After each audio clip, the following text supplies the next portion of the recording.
Hi everyone, welcome my mini vlog. तो जैसा कि मैंने पिछले वीडियो में बताया था कि मेरी बुआ की लड़की की शादी है, तो आज थी शादी और आज मैंने पहना हुआ थे पिंक कलर का लहंगा। चलो स्टार्टिंग से बताती हूँ। सबसे पहले मैं तैयार होने लगी थी क्योंकि मुझे मम्मी को और खुशी को भी तैयार करना होता है, इस वजह से मैं पहले तैयार होती हूँ, फिर इन दोनों को कर देती हूँ। फिर काफी देर की मेहनत के बाद मैं कुछ ऐसी लग रही थी। फिर तैयार होके फटाफट से हम चल दिए थे क्योंकि हम ना बहुत ज़्यादा लेट हो गए थे। फिर यहाँ पे हम शादी में आ गए थे। उसके बाद मेरी मम्मी से मेरी मौसी कुछ बात कर रही थी और मैं इनकी बात इतनी ध्यान से सुन रही थी जैसे मेरे मतलब की कोई बात हो रही हो। फिर बातचीत करने के बाद मैंने सबसे पहले खाना खाया क्योंकि मुझे तो भाई बहुत ज़्यादा भूख लग रही थी। फिर ये एक छोटी सी बच्ची को लेके आया और उससे पता नहीं कैसे कैसे क्वेश्चन कर रहा था। ये दीदी अच्छी है, ये दीदी अच्छी है।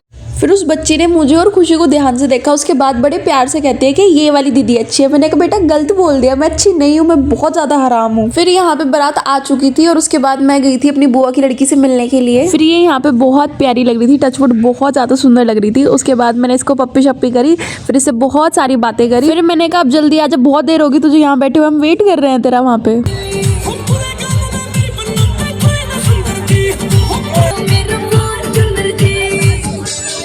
फिर यहाँ पे इन्होंने मुझे गोलगप्पे खिला दिए थे जो कि मुझे बिल्कुल भी अच्छे नहीं लग रहे थे। फिर ये कहने लगा कि एक और खाओ, एक और खाओ। फिर मुझे मजबूरी में खाना ही पड़ा। फिर यहाँ पे हमारी प्यारी सी दुल्हन की एंट्री होने वाली थी। फिर ये सब यहाँ पे बहुत ज़्यादा टाइम लगा रहे थे और मैं खड़े खड़े बोर होने लग रही थी। इतने में ही पीछे से गाने चल गए।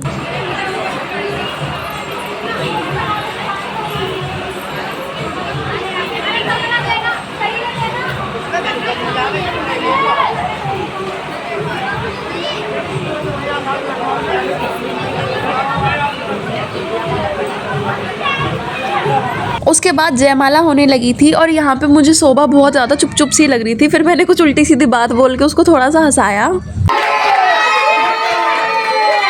फिर यहाँ पे हम सारे आ गए थे इन दोनों के साथ फोटो खिंचाने के लिए। उसके बाद हम चल दिए थे अपने घर के लिए और इन दोनों को कॉन्ग्रेचुलेशंस, भगवान जी इनको हमेशा खुश रखना। So thank you so much for watching. मिलेंगे नेक्स्ट व्लॉग में, तब तक के लिए बाय बाय।